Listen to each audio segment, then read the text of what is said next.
I'm Mikki, and this is Mikkipedia, where I sit down and chat to doctors, professors, athletes, practitioners, and experts in their fields related to health, nutrition, fitness, and well-being. And I'm delighted that you're here. Morena everyone, I hope you're having a great week.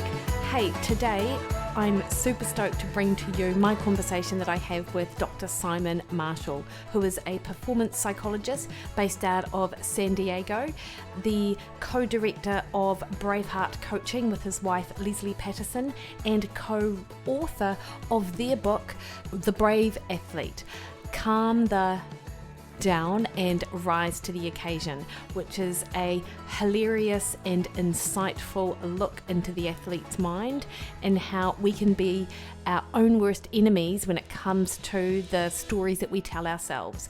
And him and Leslie use both their professional training and their practical experience to help their athletes and us, as we read our book, understand where these thoughts come to and how we can use them to our advantage rather than disadvantage. And Simon and I talk a lot about that today. Now, I have incorporated all of the information that Simon and I have discussed and the links to his book and his website and studies in the show notes for today's podcast. So check them out if you're interested. He's super easy to find over at braveheartcoach.com. Before we move on though, I just want to let you know that we have got about 4 or 5 days left of registration for Monday's Matter. I've had a number of sign-ups, which is awesome. I have information on both Facebook and Instagram, a couple of lives that I did which are available for you to watch. It is an 8-week fat loss program based on protein sparing modified fast, time restricted eating in addition to that, with the regular inclusion of diet breaks. So you get shopping lists, you get your opportunity to choose which level you come in at, 1, 2 or 3, depending on your rate of weight loss that you would desire. And you get the opportunity to be part of such an awesome group of supportive people, which I really feel is one of the main aspects and most important aspects of this program. And I'm really excited with all the new meal ideas, with the lessons that we learned first time round that are being brought into the spring edition of Monday's Matter. So absolutely click on the link in the show notes or on my Instagram or Facebook and find your way there. So without further delay, please enjoy my conversation that I have with Dr. Simon Marshall. Morena, Simon, how are you this morning? I'm very well, Mikki. Lovely to see you. Not quite in the flesh, but I can see a video of you now, which is the second best thing, I suppose, to being in person. That is so true. And as we were talking about just before we jumped on air, you've been to New Zealand a few times, been even to my hometown, Dunedin. Yes, we love Dunedin. Obviously, my wife is Scottish, so the strong Scottish connections to New Zealand as well. But we who doesn't love coming to New Zealand? I don't think I've met a single person who hasn't enjoyed coming to New Zealand. So yeah, we hope to be there again sometime soon. Yeah, well, it's interesting because, of course, being a native New Zealander, like you grow up, it's just where you're from, and you think, well, New Zealand's so small, it's not very worldly, we're all a little bit bogan. Why would anyone want to come to New Zealand? But of course, as you grow up, you realize that everyone's basically just banging on our front door waiting to get in. And probably right now as well, like given the state of the... especially now, probably. Yeah, the world and where we're in. Yeah, Dunedin's great. New Zealand's great. You're in San Diego. We are San Diego, which is obviously Southern California. We're about 15 miles from the Mexico border, so right in the far sort of southwest corner of California. Oh, only 15 miles. Only 15 miles. When we bike ride quite a lot, and you get so close to the border that your phone switches over to Mexico. It thinks you're in Mexico. I know, it's quite funny. It is, which means, of course, you could. That's actually perfect in case you ever have to hightail it out of the States. That's right. Not that far away from. No, it's not that far. Haven. It's not that far. Mexico is such a beautiful country. We've got so many good friends who live. Obviously, there's a big Mexican American population here, but just friends who live in Mexico. It's just we love Mexico. Didn't know too much about it as Brits. We don't. No. But now we've been spoiled with amazing Mexican food and the people and the culture and the hospitality. And yeah, we love Mexico. Oh, that is awesome. And so obviously we've just passed down south the winter solstice, but summer solstice for you. Pretty hot over there? It is. It's getting warm, as you know, through climate change generally. California and the neighboring states are having, unprecedented levels of heat. We live about a mile from the ocean, so we get this marine layer that gives us a little bit up until about noon or 1 o'clock. So it just gives a little bit of shelter from the bright sun and the hot sun. But it's been, like in the hundreds. I don't know what it is. Are you centigrade in New Zealand? You aren't you centigrade? Yeah, yes. 35, 37. It's been just brutal, but recently, the last couple of days, it's not been too bad. So fingers crossed. Yeah, nice. Simon, there is so much that I could talk to you about. And also, as we discussed before I came on, like part of the beauty of having a podcast is that I get to talk to experts like you, like have a legitimate reason to kind of go, do you want to come and have a chat to me? And I have to say, I absolutely loved your book, The Brave Athlete. And I think in part because almost as soon as I started reading it, I'm like, oh my gosh, how did Simon and Leslie get into my head and put down all of these thoughts onto their pages? You just understood the athlete's psyche, obviously, so well. I mean, hello, you are a sports psychologist. You'd expect that you would sort of know it. And also, Leslie, being an endurance athlete herself, of course, now doing exterior related stuff, it's not quite as long. You have that sort of insight and knowledge. So there's so much that I could ask you about. I do actually, though, want to start on your own podcast, Exterior Podcast. And I just recently listened to your talk with Mike Riley, the voice of Iron Man. It's such a great conversation. Like, I know, he's such an amazing guy. He's happens to be a friend of ours as well and lives in San Diego. So we've known him for many years. He's so gracious with his time with us. I know he's with other people too. And it was really fun. It's nice, and you do this. You've done such a great job of this on your podcast. Is getting behind the stories. Getting into the stuff that is if you're a guest on a podcast or if you host one, you know that you've got your little phrases and go-tos, and you can sort of occasionally, dare I say, kind of tune out, but your mouth is still going. That kind of stuff, But then when you have real conversations with people, and when you're doing sort of. It's not so much unscripted, but you're getting the real, so you forget that you're recording and you're just having a conversation with friends. And that's where the real great stuff happens. And we were really gracious to have Mike do that with us. So we love his company. Yeah. And it really came across in your conversation with him, because that's exactly how it felt. And also when you listen to conversations like that, you feel like you're part of them. And in part because we are all part of that same sort of endurance community, right? And you guys were talking about the idea of how endurance sport is really kind of transformational, and you notice it in the people that you sort of your clients that you deal with and your athletes, and that they come into the sport however they are, but then over time you notice this sort of transformation, and then they sort of blossom and they find things about themselves that they wouldn't have otherwise sort of experienced. Conversations like that are always, they resonate so much to, us endurance athletes, I think. I think they do too. Absolutely. And the longer that you go, meaning the longer your sport, the longer your discipline, endurance, the sort of the more special that relationship becomes in a way. So for example, we deal with a lot of Ironman athletes, and they're quite different than people who do Olympic distance athletes. And then ultra runners are even one step beyond triathletes, in the sense that when you look at sort of certainly some of the epidemiology of the kinds of personalities that you get in these ultra endurance events, some of them are clearly using it as therapy. You only got to look at the incidence of substance abuse and former addicts in ultra events. Ultra endurance events is quite encouraging, I would say, in the sense that they're using it therapeutically. And then it's also it's such a special event because you spend so much time on your own and left alone with your own thoughts. And for many people, including me, that's such a scary proposition, right? To be left alone for 10, 15, 17 hours with just you and your head. Whilst scary, I think you can really sort of get some quite remarkable insights during that time about life, sometimes it's like, oh my God, I never want to do this again. But other times it's and we're not often unplugged for that long. in society now. And so it's really a kind of quite a cool little test tube for looking at what the human, the sort of, the modern brain does under those circumstances. So yeah, I love it.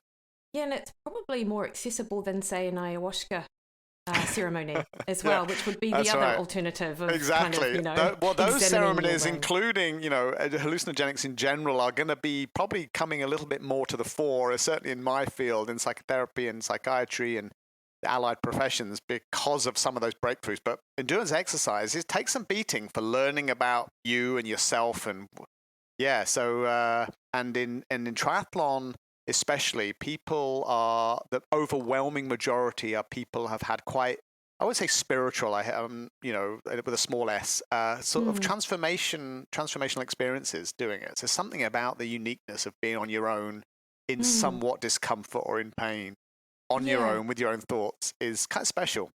Yeah, and in the way that you guys were describing sort of endurance athletes, if I was reflecting on the people that I know, so I'm in the endurance scene, obviously. I'm a runner. I am a soon to be even more ultra runner than what I might be now. I've been a wannabe triathlete for many, many years.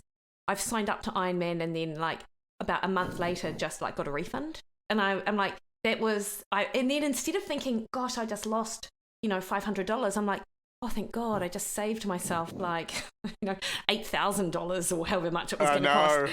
Yeah. But there's something that draws us to the sport. And you were sort of describing something about this deficit model of happiness and how that related to endurance athletes and things like that. Do you want to kind of talk me through that here, Simon? Yeah, sure. So the science of happiness, there is such a thing, believe it or not, the science of happiness has really sort of gathered some momentum in the last 2 or 3 years. It's been around for some time through what's in the sort of psychological field that's called positive psychology. It's often referred to. It's got a bit of a bad reputation, positive psychology, for other reasons that aren't because of its academic study, but more because of how often in popular culture it's been hijacked and and taken in directions that aren't substantiated by data. But in general, one of the theories of happiness in general is that in order to be happy and content, if there's such a thing for the human brain, content, we can talk about that as well. But happiness is, you had to be also unhappy, because it's the discrepancy that helps us appreciate when times are good. If only you ever have good times, if everything is at your disposal all the time, that you want for nothing, you have the resources to make anything be at your fingertips at any time, which might sound appealing, but we now know the studies show that that's far from the case, ranging from studying lottery winners to 3 years after a lottery win, their happiness resorts back to pre-win levels. A whole host of other sort of physical sort of traumas that happen with people that make them sort of unhappy, and then how they find happiness again. There's something about the discrepancy. And so, and there are some sort of biological reasons that we think might be just simply, an artifact of brain chemistry, about how different neurotransmitters circulate, how we build tolerance to them, how we want more of them if we've had not much of them, and so on. But either way, I think that endurance sport does provide a vehicle for that, because many of us now, particularly in endurance sport, because there's still quite a fairly strong socioeconomic gradient in endurance sport. It's largely middle class and upper class people doing it, and I say that with a sort of I say it with a caveat that they're expensive to enter, particularly triathlon. You're paying $800 to $1,000 often for a big Ironman. And then you're traveling and accommodation. This is no small undertaking. What is going through people's minds to pay so much money to be in so much discomfort for so long? There must be something other going on. And so, because many of us now are knowledge workers, we're using our heads to earn a living, and we are becoming increasingly removed from manual labor, maybe that we are craving that physical discomfort that used to come from our vocations, or used to come through just having a hard life. And so, and there was a great article written by Brad Stulberg in Outside magazine about this phenomenon. He was summarizing some of the science on this as well. And it was really alluding to the fact that we're really, whilst it hurts when you do it, and the thinking about it is kind of scary, that sort of excitement, scary. Could I do it? Do I think I can? When you're doing it, it's rarely, oh my God, this is so amazing. Look, it's like it hurts, right? And and it's funny because we had some adventurers on our podcast and they talked about this adventuring or fun scale. I don't know if you've heard of this. It was phenomenal. So a lot of adventurers, climbers, long distance skiers, expeditionary adventurers, there's apparently a scale that they've been used to measure sort of different levels of fun in different activities. And if I'm recalling correctly, like type 1 fun, type 2 fun, type 3, and type 4, I believe. Type 1 fun is when it's you think about, it's really enjoyable when you do it, and when after you've done it, you look back and it's really enjoyable as well. That might be sort of I don't know, going to on camping or going to a theme park. I don't know, something like that. But isn't that type 2 fun is when it's really uncomfortable during it, but afterwards, oh my God, it's sort of transformational. I want to do it again. This is where most endurance activity fits in. Yeah. And type 3 fun is when it's miserable doing it and you look back and it's still miserable and I never want to do it again. You might have had a life-threatening something went wrong. And so the argument can be fun, like type 3 fun.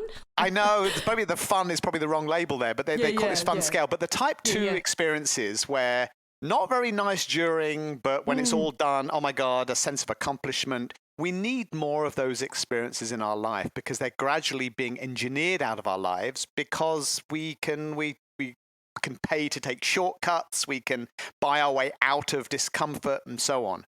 But there's something, nourishing about doing that. Well, it's interesting, Simon, because that does sit into that whole idea from evolutionary biology that, we developed over time because we had these periods of being uncomfortable and from that we became more resilient and we were able to adapt to our environment and the things kind of around us. Whereas now in everyday sort of life, we're not at all uncomfortable, like everything is set up to make us as comfortable as possible. And possibly, yet that doesn't mean that everyone is going to want to jump on and do, an ultra marathon or a triathlon. So there is something else about the endurance sort of, I suppose, population that means that they might seek out more of that maybe than other people. Yeah, I think so. I mean, there aren't actually that many studies done on endurance athletes, ultra endurance athletes especially, because the scientific literature defines endurance in quite sort of what, if you're an endurance athlete, you think, well, that is endurance? You're out there for an hour and a half, surely. But the ultra or extreme endurance, I think there certainly is something to that, but we don't have that much data on. We know something about the personality or temperament types of some, for example, long distance triathletes. About attracts people who are generally a little bit more neurotic, a little bit more anxious, and so on. There are some reasons why that is, and maybe the exercise helps us cope with that a little bit more. There's some really interesting science now about how exercise in nature reduces rumination and worry, because there's a part of our brain called the subgenial prefrontal cortex that really clamps on, not literally, metaphorically speak, clamps on to things that are the sort of what they call our default mode network, the place when we're not daydreaming, but we're just kind of, we're ticking along, we're scanning, I'm not particularly focused, I'm just like and there's part of our brain that grabs onto that. If it thinks that that's something there, it's in your bubbled up to consciousness,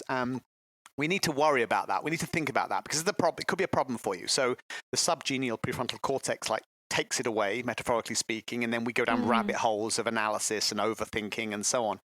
And there was a great paper in Nature that looked at how exercise in nature, and it was a randomized trial, so they actually were able to compare it with the same activity prescription, but in an urban environment, and then comparing that with exercising indoors. And they actually found that exercising and they did fMRI imaging of the brain, and they found that activity of this subgenial prefrontal cortex was greatly reduced only in the nature environment, and symptoms of worry and rumination and the lone sock in the dryer tumbling over in our heads seems to be attenuated slightly under those circumstances. There's something to that. On a side note, the whole science of why does exercise help us feel better mentally and emotionally has really made huge strides in the last sort of 2 or 3 years because of neuroscience, because of now what's happening in the brain. And so it's really a fascinating time to be into the sort of the juxtaposition of mental health and exercise. It's really fascinating. Yeah, totally. And, I can think of a number of kind of tangents that came into my head as you were talking about that, Simon. And the first one is the idea that, and, it's not just the idea, the truth in the fact that we exercise and we exercise long, and it really helps calm our mind. And I'm speaking from absolute personal experience. Mm-hmm. And then, of course, you do run the risk of overdoing it. And then, so for us, when I talk to clients about stress management, which is a large part of what I talk to my nutrition clients about, because food is so tied up into sort of how we feel and our coping mechanisms. And with a lot of athletes, they're absolutely overdoing their exercise and under eating. And you talk to them about stress management, and their mode of stress management is to go out for a run or go out for the bike, which could very well be the underlying cause of some of the other issues we're talking about, so. Absolutely. I mean, certainly it's a contributing condition. When the science of stress management is also really fascinating. And so when you look at sort of and I'm not sure how much of your listeners are familiar with some of this work, but in general, having these two sort of ways that the human brain deals with stress is we've got these sort of emotion-focused strategies. So these are things that basically they don't do anything to take the source of the stress away. They just help the filter that they either numb you to it. So alcohol is an emotion-focused coping strategy. Exercise can also be that, but you're really changing the filter versus problem-focused coping, where you're actually doing things to reduce the source of the stress. If I'm no good at doing X, I'm going to train and learn how to be better at X, or I'm going to work harder or work longer. So, but because emotion-focused coping is so attractive and easy and quick to do, and especially when it comes to, one of the quickest ways to reduce cortisol, right, is have simple carbohydrates quickly. Of course, that's going to be a go-to strategy. And exercise, I think, fits into this bucket where it can help with both, but when it gets into sort of, it becomes a bit more obsessive. My wife Leslie Patterson is a good example of this, and she talks openly about this, about the role of exercise dependency in her life and how you manage that, and when you tip over the edge and it starts to also unglue you. But for most of us, finding that tightrope between enough to help with these sorts of problems I'm having or these sorts of issues, but not too much that I'm creating a whole new subset of issues is a real delicate one. Yeah, for sure. And on that, I see, and I'm guilty of this myself, in that if I can't run for an injury because I've got an injury and whatnot, and who doesn't have an injury as a runner, I then switch my mode to, right, well, if I can't do my 2-hour run, I'm going to go and do 2 hours on the exercise cycle. And what I find is that at the time when I decide that, I feel immediately like I've got control of the situation. Cool, injury is out of my control, but I can still control the training that I do. But then actually, if I give myself enough time, I sort of, over the hours, or maybe that might be sort of midday one day, and then I'm going to do that session in the morning of the following day. By the time I actually get up to the next day to then jump on an exercise cycle for 2 hours, for no good reason other than just to calm my mind, I've actually almost reached that conclusion myself that actually that was just a coping, that this is not going to help me any further by just pounding it out on an exercise cycle, not even for my brain, because I'll just feel a bit tired and a bit irritable from it. So, but I think as athletes, or some of us can run that fine line between being just obsessive about it for no reason, and that is quite challenging, I suppose. It is, but I think that when you look, if you take an ancestral perspective on it, that the human brain is wired to try and avoid anxiety or avoid being in disequilibrium, right? There's something that's not right. I don't want to think this. I don't want to feel this. I want to be away from that. I want more of that, not this. And the human brain is remarkable at nudging you in the ribs with a sometimes really strongly, but sort of imprecisely, so we don't really know, but we just know that I want to feel different.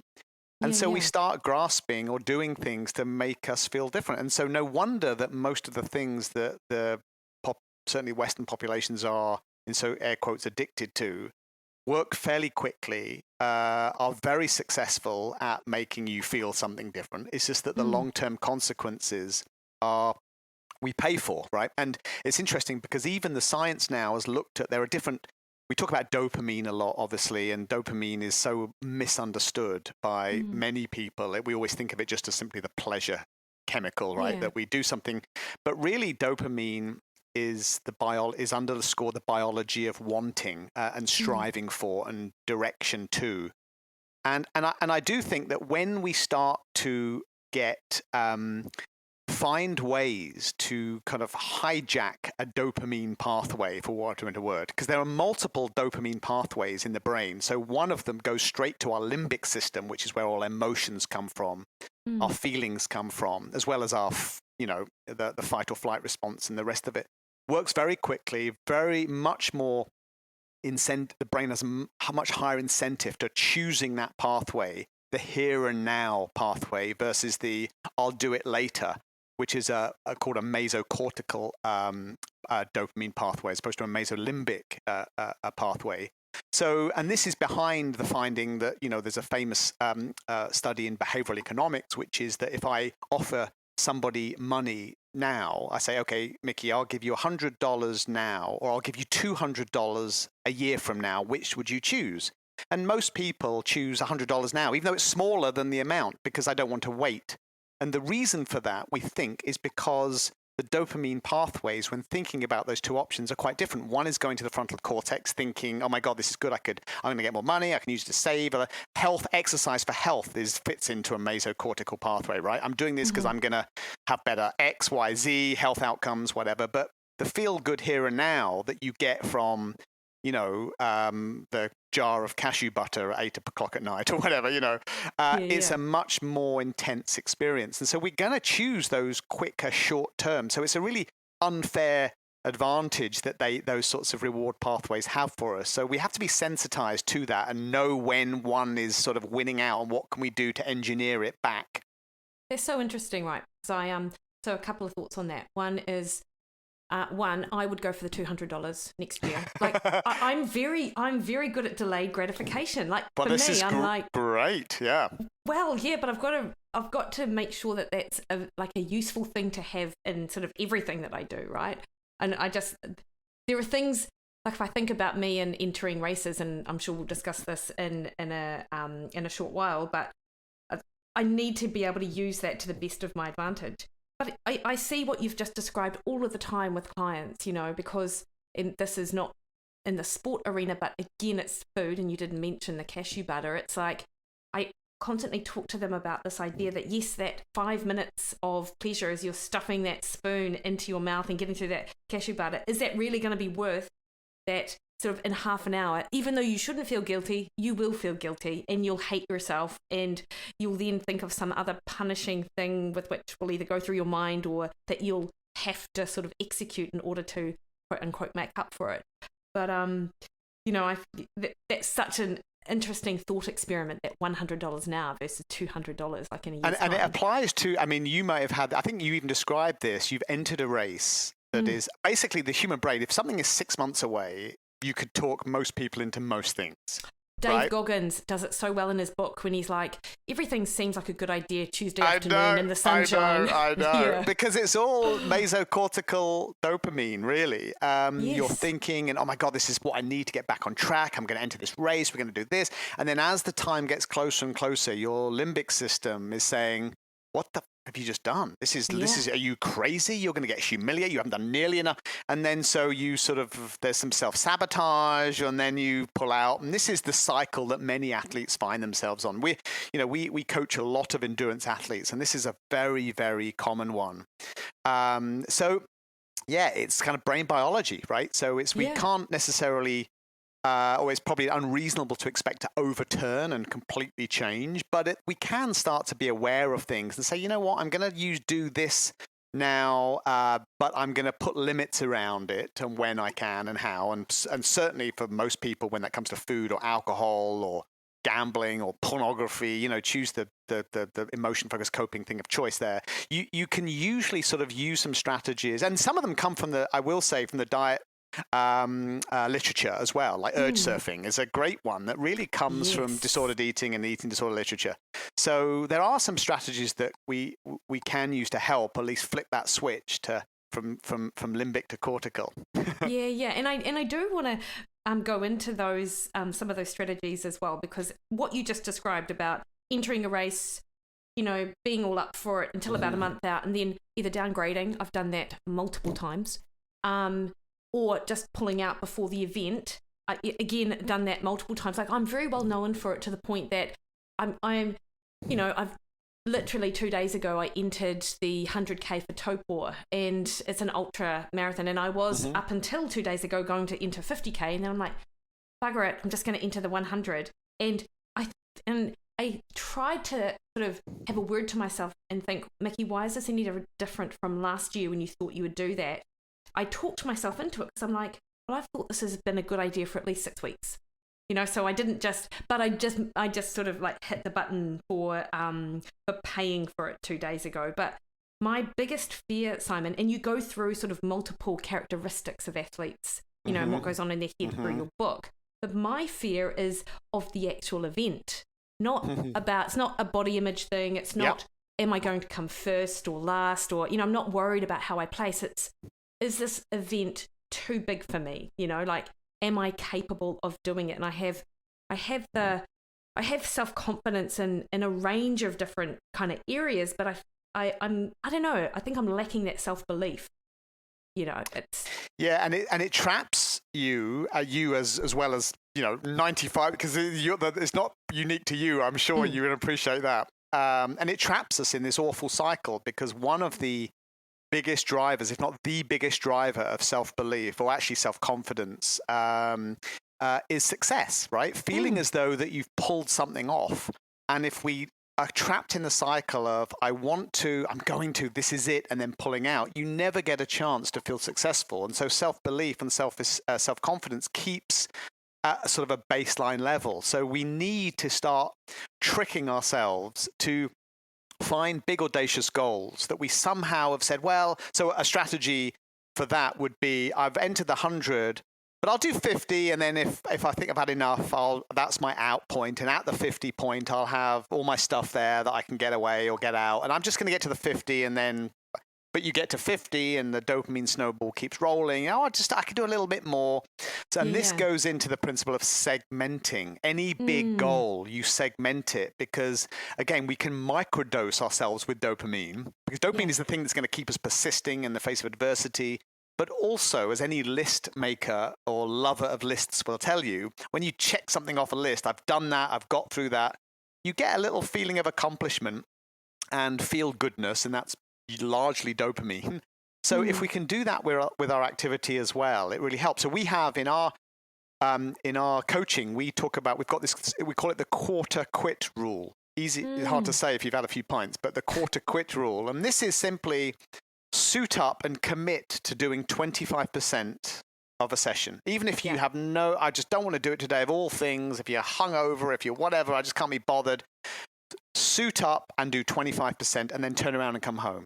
And what actually happens, you get to 25%, and your brain biochemically is fundamentally changed at 25% through anything that it is from when it starts. And so you've now got chemistry on your side. You've got momentum, chemical momentum, literally, about the different neurotransmitters that are flowing. And you want to continue often. And so, I've done quarter, I'm halfway now, I might as well keep, and you use that strategy. So I would say for 100K, is it 100K or 100 miles?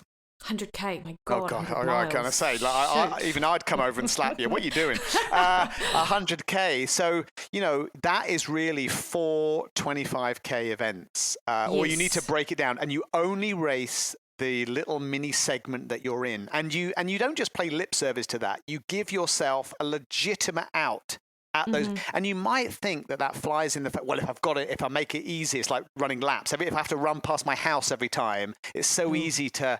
But what we're trying to do here is not make it easier once you're doing it. We're trying to make it easier to start.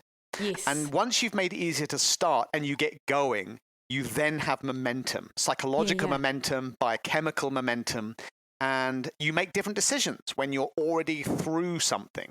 Yes. And in fact, some of the best races that Leslie's had is when at the beginning, she's thought, if she'd have thought about the whole thing, oh, it's going to be a terrible day. I'm never going to do this. So just see if you can, and triathlon is especially, I'm just going to do the swim and the bike. I'm not going to do the run because I'm really, so I'm just going to do the swim. But leave your run shoes there just in case, or just walk the first, just run out of transition so you get that experience. Well, I might as well just keep going a bit more. So you can use that process to really help. So I would really think of you, for your running, especially the longer stuff, break it up into smaller segments and only let yourself think. Have little game plans, have a little even strategies for only that segment. What would you like to run the first 25K in, or even the first 10K in? What am I going to, I'm going to think about, I'm going to play a song in my own head for the first, and then the second segment I'm gonna like do boys and girls names A through Z and backwards, and then for the third segment I'm gonna think about blah, blah, blah, blah, my vacation. But give yourself distinct mental game plans for each segment, and you'll find that your perception of time changes, your perception of oh my god, can I do this changes, and so on. It really helps. Yeah, that's such those strategies that you've just sort of outlined for me, like as I'm sitting there, I'm thinking, okay, because I love listening to podcasts. I love learning. Like, I mean, who doesn't? I mean, well, okay, there are a lot of people who don't, but a lot of people who listen to this will obviously be in our same camp, right? And so I know I've got a pacer, my mate Cam, he's going to be there at 75K. So I only really have to worry about that first 75. And in fact, in my head, I'm like, well, I only have to worry about 75K. And if I'm spending from 25 to 50K listening to Rich Roll podcast and a few Nourish, Balance, Thrives that I'll save up, then that's distracting myself from the fact that I'm at the same time completing that 100K race.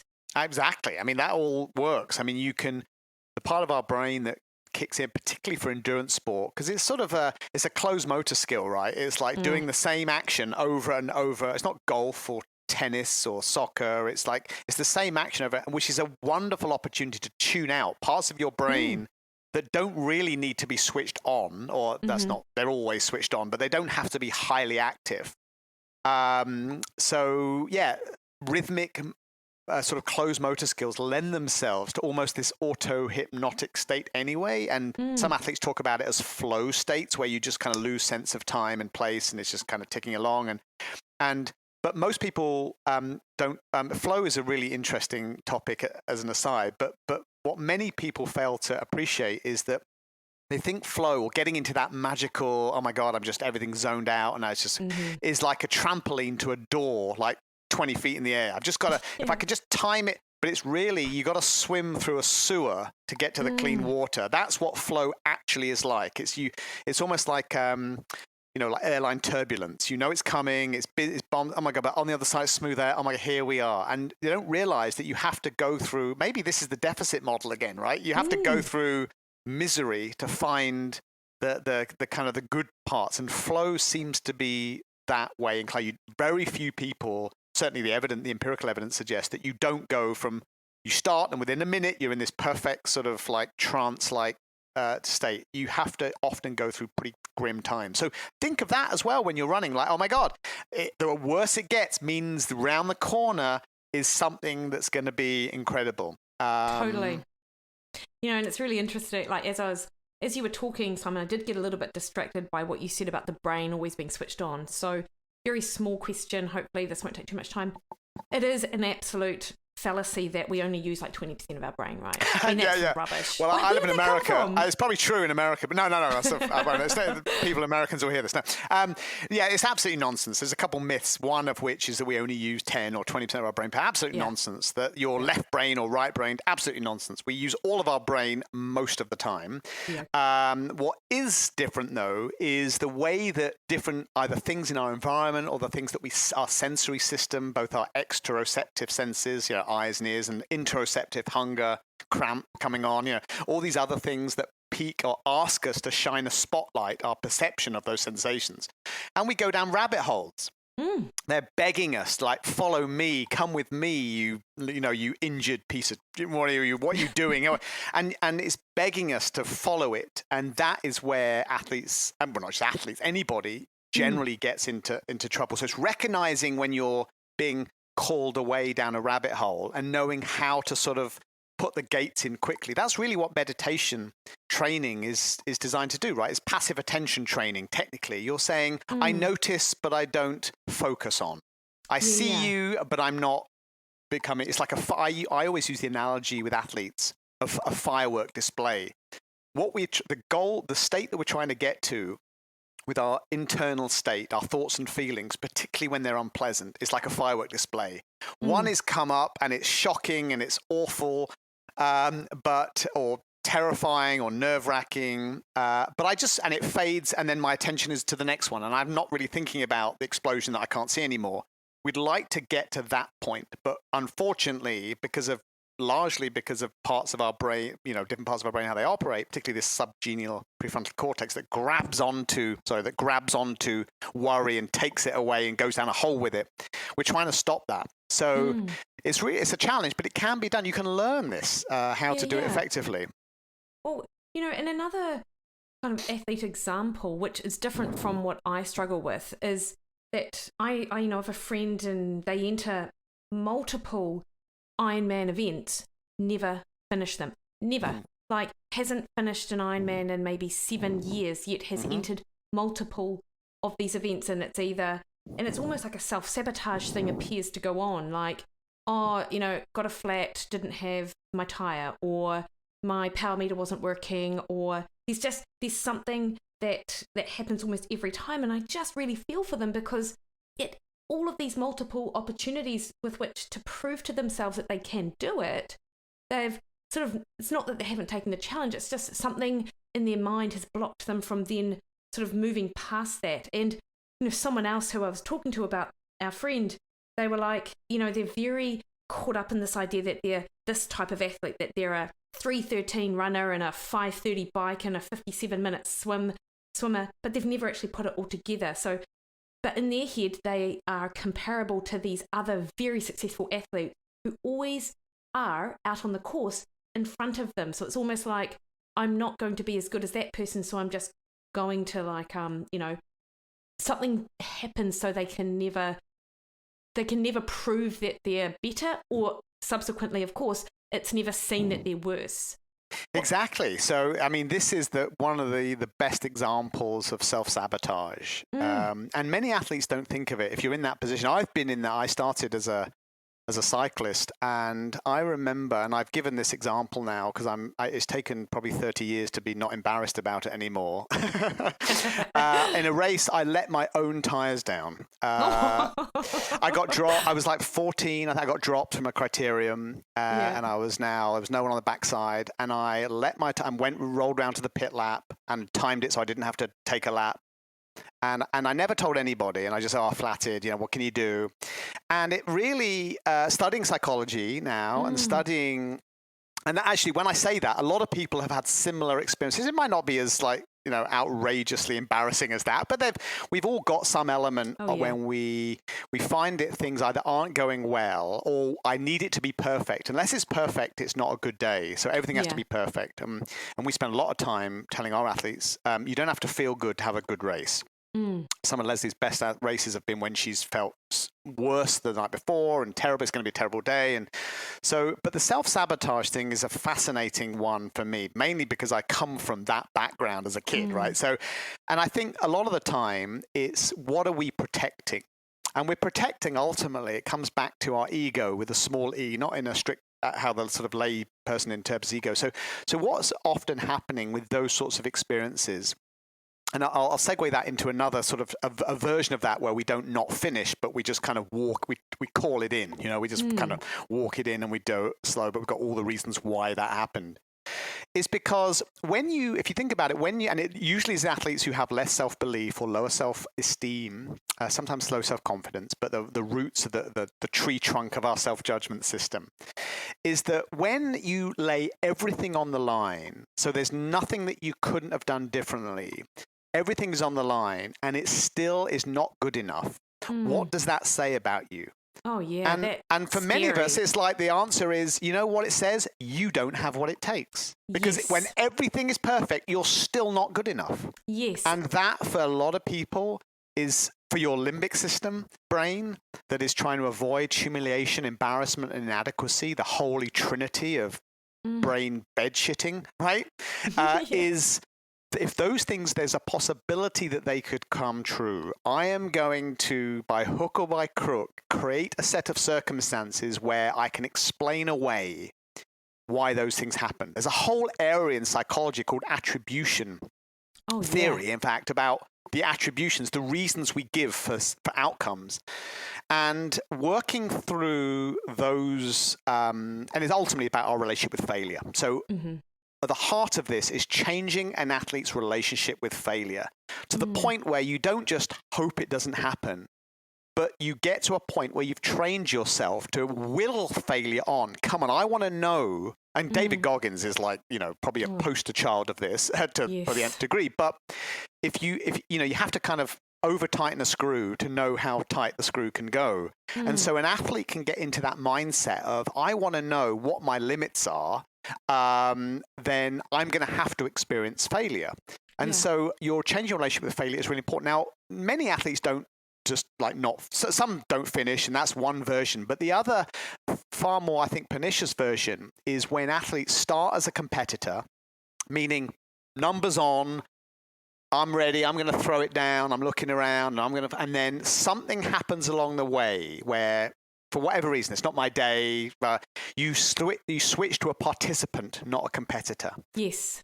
So a competitor mindset versus a participant mindset. A participant mindset is, we've all known them. Sometimes it's been us, other times it's our friends after it. Well, at the end of the day, I was just out for fun. I'm just doing this for fun, And I'm not knocking people doing exercise. That's not what we're saying. But the brain is wired for competition as well. And so it's okay to try and throw down and see what you've got. What many people can't cope with is the consequences of what that says about you or the outcome. Oh, yeah. So changing into or keep staying in a competitive mindset, no matter where you are, whether you're at the feather end or the pointy end of that arrow, is really, really important. Yeah, it's interesting, Simon, like with that. So I'm thinking about being on a start line and with all these runners, and runners are notorious for this, is you you just hear someone go, oh yeah, nah, I haven't been feeling great this week. Or they do the thing of, oh yeah, no, I haven't tapered for this event. I'm just doing it. It's just my long run or whatever. Yet that doesn't necessarily stop them from feeling disappointed at the end, but at least they've got an excuse that they haven't either met their expectations or, more importantly, others' expectations of them as an athlete, right? Like, yeah, exactly. It's like there's this page called, it's the marathon, people who fake running a marathon, or they get on a bus and they get off at 26 miles or whatnot, and there's this couple in that, can't remember what that page is called on Facebook. Maybe it's Marathon Expose or something. Yes, the guy or gal who hunts them down and connects the dots. I know there's a whole and there's this woman, and her husband runs every race for her. He puts on once they accidentally swapped their numbers, then without realizing, they both ran. She ended up coming first, unbeknownst to her. And then this is just what they did from here on in. And then of course they were found out, and the wife just said, well, I just, didn't want people to think I wasn't a very good runner. And then the husband was like, I didn't want my wife to feel like, as terrible as she felt about the runner she was. Like, it was just crazy. Isn't it? That mindset you get caught up in. And in fact, not only that, but the reason websites or groups that hunt out cheats, we as athletes as fans and spectators love to see the comeuppance to cheats. That's itself. I mean, the Schadenfreude of it. Like the human brain gets a little squirt of pleasure by seeing people get what they deserve, right? This is why the whole YouTube fail videos are so successful. Watching bullies get their beat down, watching cheats get exposed. Our brains are wired to see people get knocked down a peg or two when they deserve it, not when they don't deserve it. The part that you spoke about, the reasons that you give on the start line, oh, I'm this, haven't done that, and it's called negative self-handicapping. And and we've all done it, and it's you know, it's also like protecting the outcome before, and it's really frustrating to fellow competitors, not just because it's annoying and it's just like not very, you know, it's not sports person like, but it's also when that person actually outperforms or does really well. What's the rest of us left? Well, they felt shit and they still won. So what does that say about me, right? Yeah, exactly. So one of the things in the changing relationship with failure sort of series of work that I do with athletes, one of the things that you have to really get to is not ever mention anything that could be alert to what those reasons are, and not only try and not tell anybody if you're feeling bad or what went wrong, but you actually train yourself to force things to go wrong and then still race. So Leslie's a good example. So what Leslie started doing is, in local races especially, running races or matches, she's got a target on her back regardless of, you know, everyone wants to, you know, take the scalp of my wife locally. I mean, internationally it's a bit different. But and so she's like, oh my God, I feel like I have to like taper for my local 10K, right? It's like ridiculous. And so what she started to do was, if the race is a Saturday morning, is have a really, really hard week of training, or design it so on the Friday, the day before, she's done this hellacious training day. She rocks up so fatigued, or she has a set of kit that she wears, which is my sort of like grimy, crappy, I don't feel very good in this kit. Yeah. It's not pleasant during the time. Again, deficit model. What you're engineering circumstances so that you are forcing yourself to learn to keep your mouth shut and not make excuses. So nice. When I listen to professional athletes, and especially pros, because that's who we hear about in the post-race whatever, and if one of the first things in the first sort of few minutes of them saying, if I hear things like, you know, well, I've had this go on, I've been a bit sick, and I've like, okay, I immediately, so a little window to their psychology, because the really good athletes, mentally strong athletes, they don't do that. Yeah. You would never know that they were holding this sort of injury or this sort of fatigue. You'd never know it unless they're intimate friends of yours. So that's the place where I think that we ultimately want to get to. And you can do it. So we had a slight aside here. We had a runner who, I'd never met a runner who was such a self-saboteur. And so what we started to do was we forced her to miss the start. So she was a 5K, 10K, did a few halves, but mainly 10Ks. And so we said, okay, when a few minutes before, I want you to go into the Portaloo, lock the door until you hear the gun go off. And only then are you allowed to get out of the Portaloo. So you're not spending an hour in there. You just 5 minutes to go, you go in. So you don't look like an idiot. Like, what are you doing in the races? Go, oh my God, you could have at least gotten a reason, right? I have my drawers down. But then you're playing catch up. And so obviously time, chip to chip, right? You still get a good time, but you're not around the people who you're going head to head with. And she started setting PRs with this strategy. Right. And it told me that it's a psychological issue about not about worrying about failure, because if you've got I don't want to swear on your podcast, but if you've got no more F's left to give because everything's ruined anyway, you might as well X. And that's how Leslie won her first world title in Xterra triathlon. Yeah, wow. Double flatted and a chain came off. Yeah. And after the swim, she was sort of, you know, she was like, after the bike, she was like 6 minutes down with 10K to run all over. But she ran like an unshackled Mustang in the wild. It was crazy. Yeah. Free, nothing to lose. And she ran her way up to first and won it. Amazing. Unbelievable. Yeah, but it took that weird set of circumstances to learn that trick her brain was playing on her. So if we can get to the point where I don't really care anymore, what's going to happen? I can really run sort of unshackled from my own head. It's really powerful. And you can like engineer it. Okay, trapping yourself forcing yourself to miss the start might be an extreme example, but you can do that in other ways too. See, I think I do that naturally. Like I always start nearer the back, and then I sort of like just casually start running, talking to people, and then I almost need that first 2K to then sort of go, okay, now I'm in it and go. And I don't know what. And then I know that I'm doing it, but because I don't want to start right at the start. I don't like really starting very fast, because I think if I start really fast, how am I going to hold it? So I just sort of, I don't know. I think that's psychological. It is. Leslie, I keep talking about Leslie because she changed the way I looked at sports psychology. So a technique, actually, her dad taught her when she was younger, and she's used it ever since for running events exactly like that. She's 5'2", tiny. She's around many in triathlon, these women that have been sculpted out of granite, and she's this little thing, doesn't feel, she's in nature, she's quite shy by nature. And so she would do her warm-up or finish her warm-up from the front row for the first half mile of the course. So you finish your warm-up jogging back to the front line. So you had no choice but to start on the front. And she started to do that, and it became such part of a routine that she was always then on the front line. And I think that if you can get, again, that's not necessarily a saboteur-ish mechanism, but it is about, oh my God, I'm nervous. So an emotion-focused coping skill to deal with the nerves is to try and numb, put away. So isn't this fun? We're at the back, we're all laughing, and obviously dopamine is an adrenaline antagonist.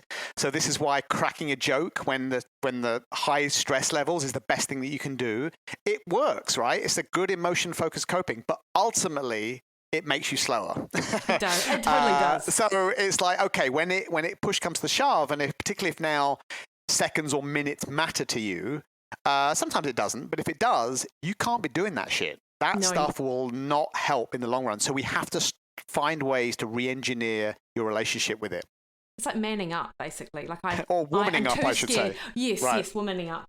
Doesn't quite have the same ring. No, come on, grow a set of ovaries, come on. Yeah, exactly. I've listened to you and read actually in your book all about the idea of comparison, and you have, I love the way you take memes in your book, and what about this diatribe here? And you put up 5 of my favorite memes, and I'm like, yeah, that is rubbish, actually, isn't it? But, because we're often taught that, comparison is the thief of joy, and we shouldn't compare ourselves. However, I've got to say, Simon, that one of the catalysts for me entering these events that I've entered is that I've compared myself to other runners who I feel I'm comparable to, and even maybe a little bit better than. And I don't mean that with any disrespect to anyone, but I'm like, I should be on the same playing field as them. How come they can go and do those big events? How come I can't? I'm like, well, look, I actually can. And so that comparison has helped me get to the point where I've entered, at least, So, can you just sort of describe what give us an overview of that point of view? Yeah, so in general, the reason I don't like memes that talk about don't compare yourself to others is because your brain's biology is wired to do it. Whether you like it or not, it will bludgeon you until you compare yourself. The human brain, when faced with novel information, asks itself 2 questions. The first question is, what does this mean, right? And the second question is this any good, right? So we want to know, we want to interpret what a meters jumped time run is that, and then the moment we've done that, we then start to try and put ourselves in some sort of social hierarchy, because the human brain, that's the way it's wired to do. The difficulty is when that comparison leaves us feeling slightly depressed, lower confidence, guilty or shameful, whatever, some negative emotion that we don't want. And so it's finding our relationship with comparison that helps us thrive, puts ourselves out the comfort zone versus shy away from. And that's the challenge for it. So by all means, if you find that the comparison part works for you and makes you approach versus avoid, it's a great strategy to use. Unfortunately, with comparison, especially where we do it, most of us do it in a social media world. And if your feed is anything like ours, Instagram, it's all athletes and all. You get to see everyone's highlight reel because there's been now empirical science on how people subconsciously curate pictures of themselves and post them. You don't think, well, this one makes me look amazing, so I'm going to... Okay, that's one extreme version of it. But often where you're scanning for images of yourself or things to post or things, you're being very selective on what you show other people, because you ultimately, your brain is an impression. It wants to manage other people's impressions of you. It's called impression management. And so it's biologically wired to compare. So when we are on the receiving end of someone else's impression management, all we do is then, well, where does that put me in the ladder of, attractiveness, fitness, fastness, shaggability, smarts, whatever it is for you, whatever the comparison thing is for you. And you find yourself, the more you do it, if you're looking at highlight reels of people's attractiveness, shaggability, blah, blah, you're just slipping down the ladder, right? The league table, oh my God. And so it doesn't feel good. And so we're not going to suddenly re-engineer how people post but you can know what you're looking at, and you can retrain your brain to know that what I'm seeing is not what the reality is. In fact, in the research on Facebook, and it's only on Facebook because that's rather dated now, but that's when the science was sort of 5 or 6 years ago, is that the more perfect it looks, often the worse it actually is. There's an inverse correlation between that. So when you look at the perfect runner with the perfect fucking family and the smart, attractive children and the husband who, oh God, he does everything, like, oh my God, my family, look at them, And so, but of course, they're not like that really. But that's and our brain is wired to want to put us in some ladder. Our frontal cortex isn't powerful enough against the part of our brain that wants us to put us in that ladder to say, well, hang on a minute, we want, but intellectually we know that, but it's very difficult to do that in person. So we need to train ourselves to do it. Yeah, so interesting. And I reckon like Strava is another, kind of tool with which you can compare yourself against your mates. I mean, of course, it's great just to see, what your mates have done. But if I'm looking through it, I'm going, oh, Rich Roll's just done not a mate, but he's done a ride out in California, and it must have been sunny back there. Oh, how come he's got 680,000 likes on that, and I've got to leave him for this run? It was a PB. That's like Mikki No Mates has gone, whoa. Yeah, I know, exactly. It's really hard, and it's, even though intellectually what's happening, it doesn't make it feel any different. No. And that's the limbic brain, right? That's the limbic. That's the chimp, what we call the chimp brain, the part, it's like an avocado right in the center, the oldest part of our brain, pretty much on lockdown from being altered in a way, because ultimately its goal is to keep us alive and stop us feeling humiliated, embarrassed, or inadequate. So we can't the brain can't let itself be hacked too easily, because we could die, and it's not a very good survival mechanism. So it's really hard. You can do it with, obviously, pharmacologically, but it's really hard, blunt trauma, but it's really hard to change those sorts of inbuilt sort of insecurities that we have. And so actually, on an aside, the science now is moving towards, so rather than, and this is in the science of psychology and psychotherapy, we're moving away from a control model, which is the whack-a-mole. As a negative thought, you whack it down, replace it with positive. I'm strong, I'm beautiful, I'm kind, I know I can. Yeah. That doesn't work. And the reason we know we can say that with not that much science is because I've never met anyone who's able to do it. Right? Everyone, we don't have as much control over our thinking and feeling as we thought. They bubble up to the surface at any time. Sensations come in, and your mind runs away with itself. And so instead, this management model of saying the goal is now to jump hand in hand with your fear. So rather than win the battle between, insecure, worthless Simon and strong, confident, fast Simon, if I go through life thinking only until I've won that, and I'm going to spend a lot of money, self-help books, therapy, until I've won that fight, then I'll finally be happy. You're going to be in for a pretty miserable life, and it's probably unfeasible to expect to achieve that. Instead, it's to say, befriend your fears. Go hand in. And I always talk about the racist aunt Christmas dinner. You have to put up with them. They're there. You kind of love them, but for God's sake, can you just shut your mouth? What are you talking?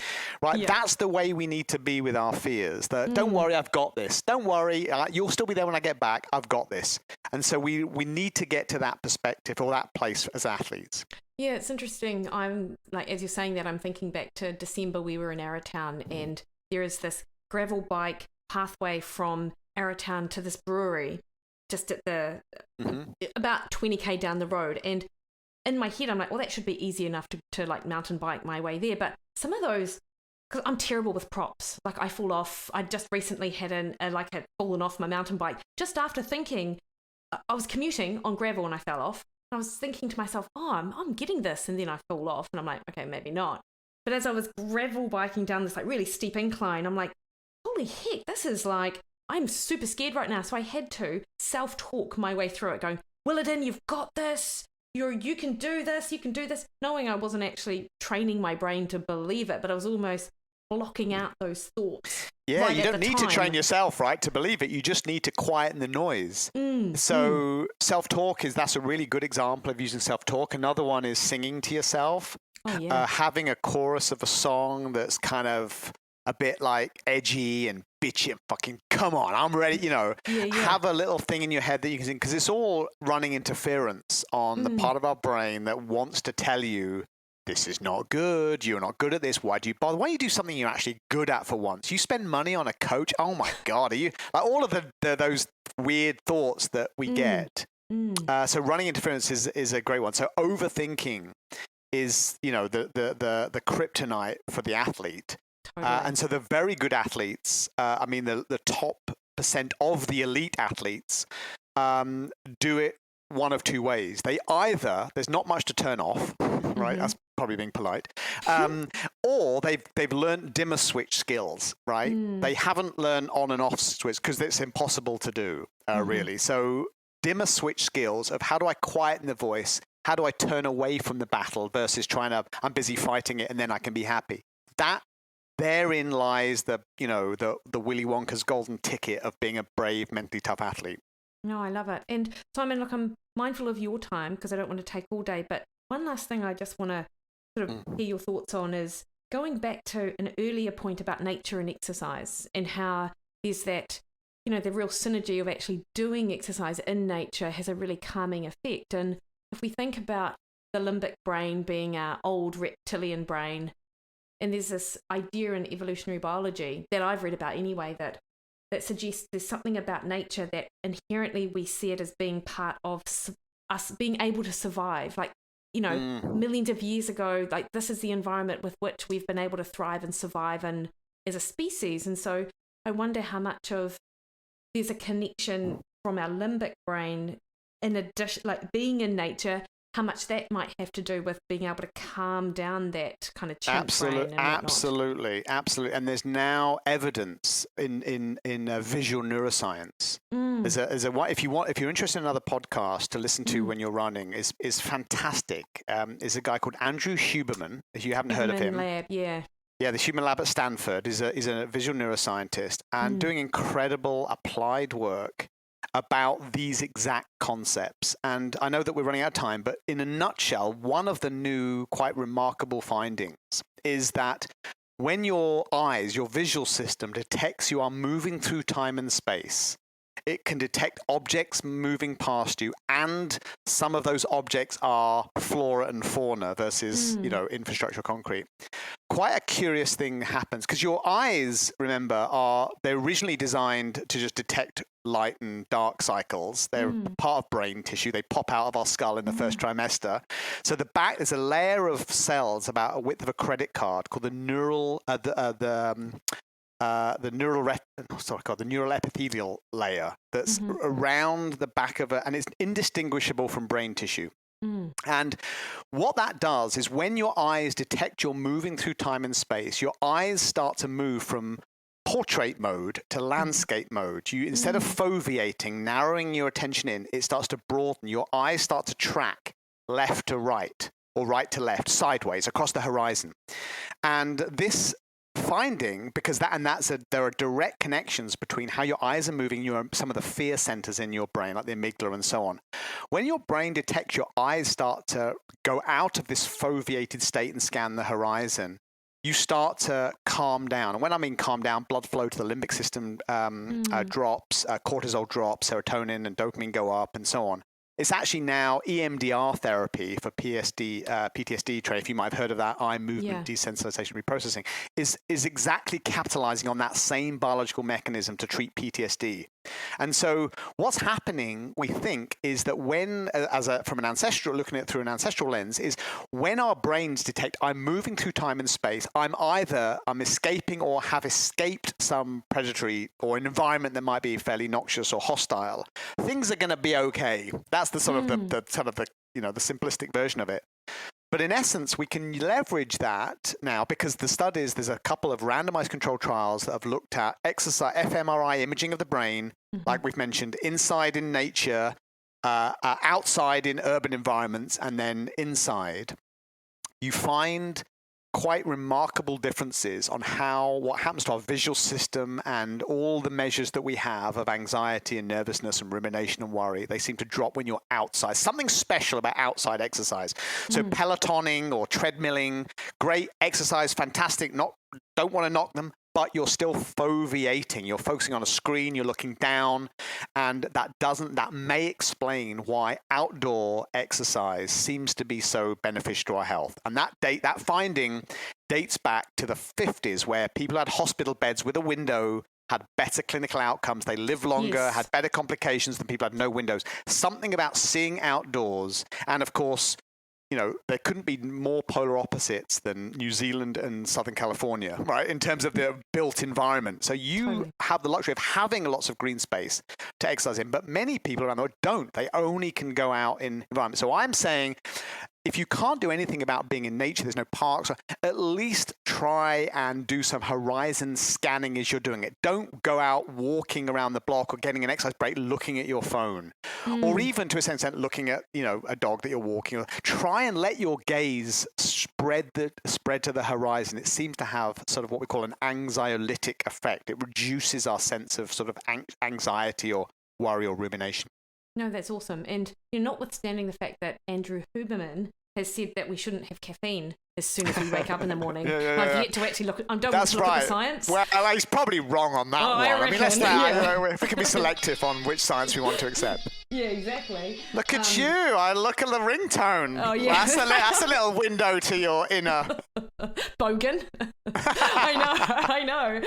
That was bad podcasting, wasn't it? But notwithstanding that, he's brilliant with I've listened to a number of his podcasts, so I agree with your sentiment on him. Whilst there is opportunity to get outdoors, not everyone takes it. Simon, New Zealand is not that different from anywhere else in the world. We're sort of sold as this clean, green, outdoorsy type population, but most of us really do go from building to building to building. We exercise inside if we exercise at all, and of course, over the last year has seen, we've had real restrictions placed on our ability to go outside as well.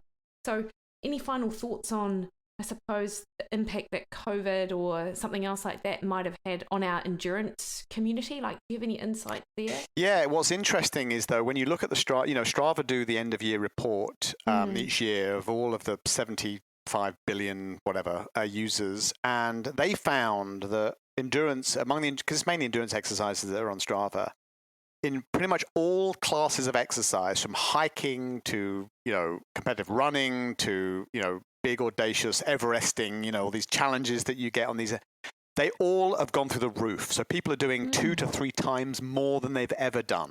Wow. When you start to dig into under COVID, so that's good, right? Yeah. Unfortunately, when you start to dig into the data, you see that when you time their type of exercise they do with their lockdowns in their country, it follows a very, very consistent pattern.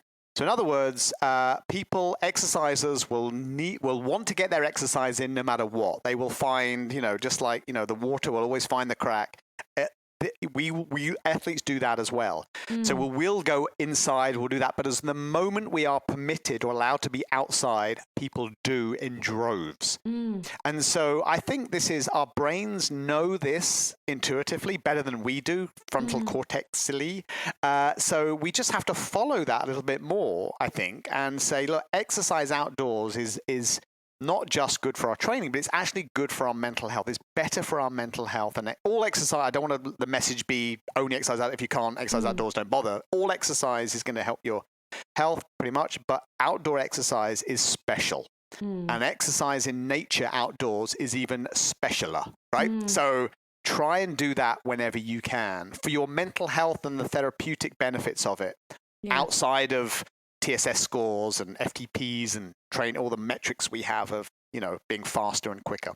No, I love that. And I think I feel really privileged to have discovered that I enjoy running from in my teenage years. And it's something that I've really kept and is absolutely part of my identity. And I feel really privileged that I've got that. And because there are so many people, I think, who haven't found the thing which brings them so much joy, and speaking to people like you who are in that same space, even though a different sport, there's a real sort of camaraderie as well around the, endurance sport and whatnot.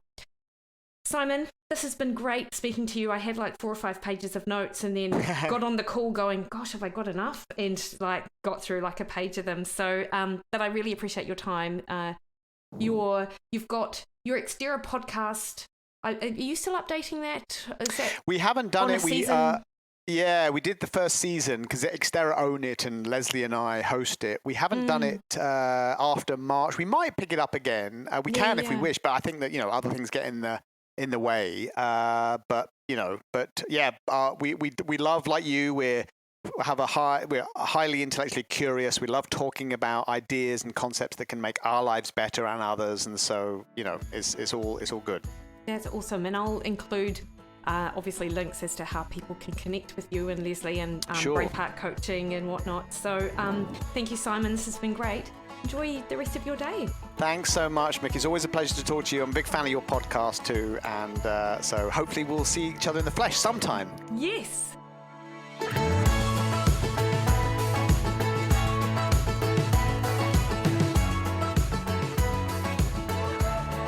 Alrighty team, hopefully you enjoyed that, and you can see that he is, the manner with which he talks about all things psychology, that's exactly how it comes across in the book as well, and it is so worth a read. I learned so much, and it has really helped me understand my own mind a little bit better, and also has definitely formed a large part of my preparation for the upcoming ultras that I have. Next week, we get to talk to Jeff Rothschild, music producer turned PhD student. He is studying under Dan Plews and Andrew Kilding, all looking at how we fuel ourselves for our training and how it impacts on our ability to perform and fuel utilization. So it's definitely one for you science geeks or music geeks, given his previous life as a music producer, of which we do spend a bit of time talking about. Until then though, you can catch me over on Facebook at Mikki Williden Nutrition, over on Instagram and Twitter at Mikki Williden, or over on my website where you can hook into one of my programs. Mondays Matter Red Joe's open until this Sunday. Also got my athlete plan, my real food nutrition plan, and also recipe access. So that's $12 a month for access to all of my recipes, my online platform for you to create your own meal plan, and to get any advice that you need from me through my online messaging system. And you can also sign up to my weekly email where I just share information of what I'm reading, what I'm listening to, and also just some super practical tips. Until next week, guys, you have a fab week and catch you then.